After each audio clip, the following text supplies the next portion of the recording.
হাতুড়ি অধিকার কাউকে দেওয়া হয়।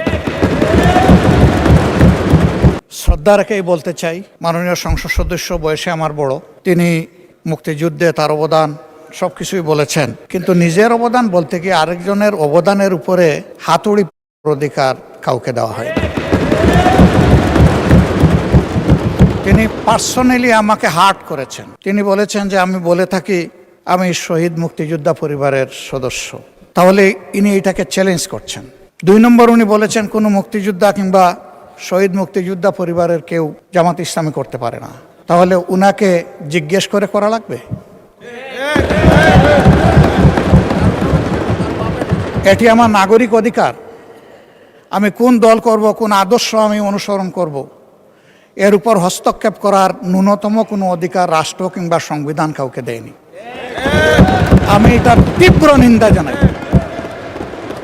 আমার আইডেন্টিটি নিয়ে প্রশ্ন করা হয়েছে, এটা গুরুতর অপরাধ করেছেন উনি। আবার আমার আদর্শ সিলেকশনের ব্যাপারে উনি কথা বলেছেন, এটা বাড়তি অপরাধ করেছেন উনি। আমি অনুরোধ করব মাননীয় স্পিকার, তার এই অসংসদীয় অংশটা এখান থেকে যেন এক্সপাঞ্জ করা হয়।